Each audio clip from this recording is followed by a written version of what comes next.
Jacob and Esau have been separated for 22 years. It's been 22 years since these twin brothers have seen each other.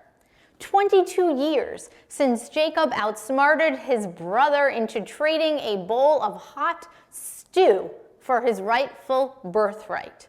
22 years since Jacob outwitted his father into giving him, Jacob, the blessing that was meant for his brother Esau.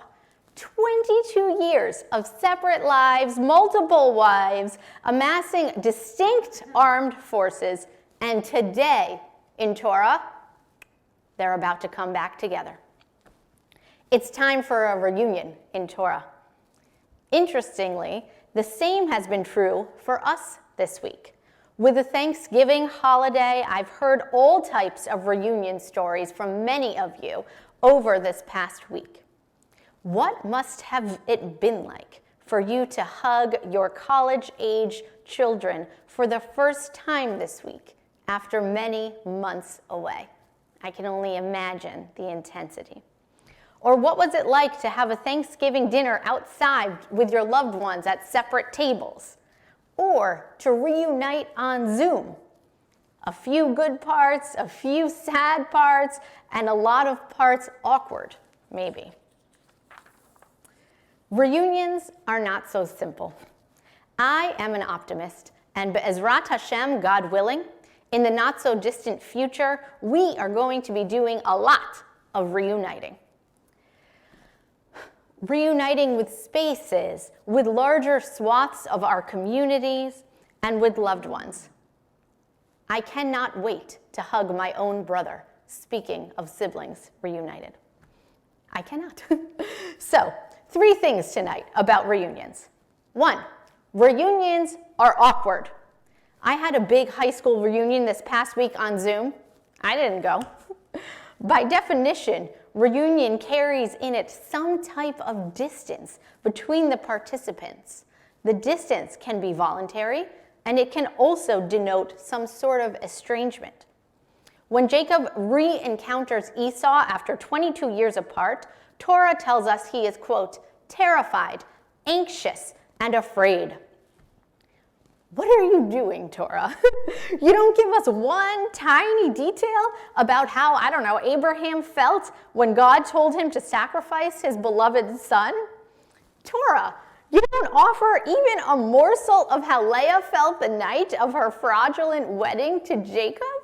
But now, right before this reunion, you give us this virtual cornucopia of descriptive feeling words?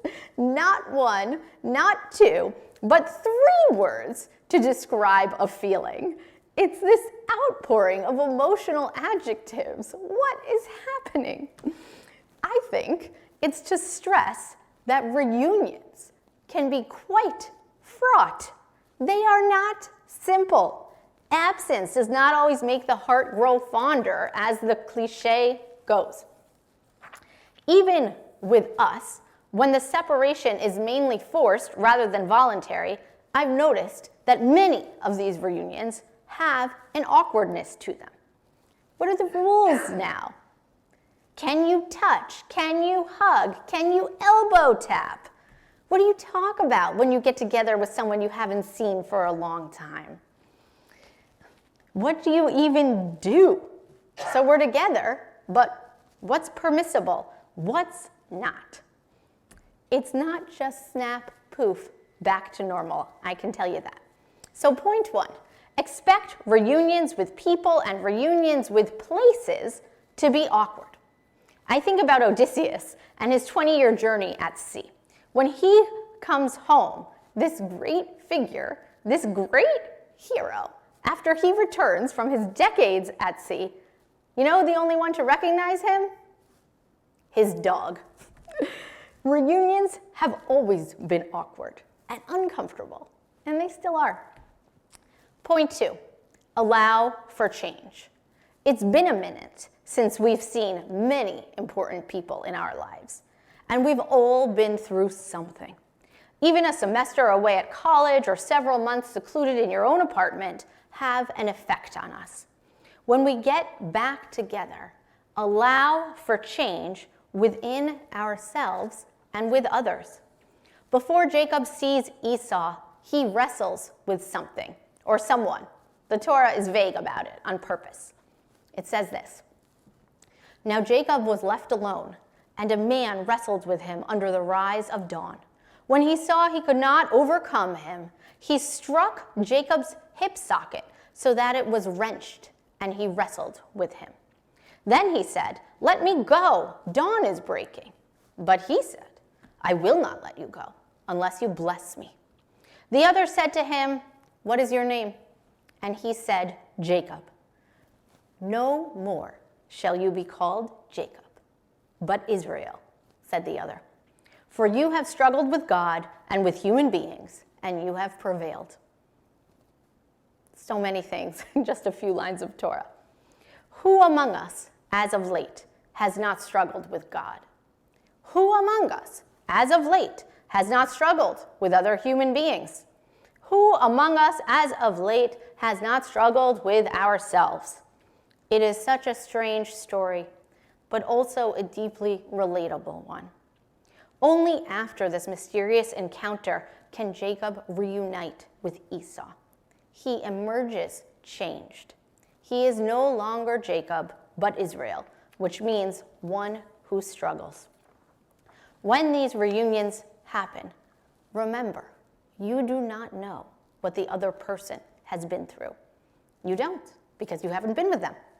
And they do not know your struggles either. Allow for the reality that something may be different. They may be processing all of this in their own way, and the changes may be real. Point 2, when reuniting, expect there to be change and allow for the possibility that things might be a little different, at least for a time. Third and final point, reunions are the best thing on earth. I have young children. Is anything better than your children running up to you after a full day of school and giving you a hug or an embrace? No, nothing. Nothing is better than that. 22 years of separation, 22 years of feelings and betrayals and imagination and life between these brothers. And this is what happens the moment they reunite. Torah says, Esau ran to meet Jacob and embraced him and fell on his neck and kissed him, and they burst into tears. And Jacob said this, Ra'iti panecha kirot penei Elohim v'tirtzeni. Jacob says to his brother, to see your face is like seeing the face of God. That's what a true reunion feels like. It's a religious experience. It's like seeing the face of God itself. It's a release from the pain of distancing. It's an affirmation of hope and love. It's an optimistic sign of future possibilities. May our lives soon be flooded with the spirit of reunion, and may we come together over and over and over again as life should be. Shabbat Shalom.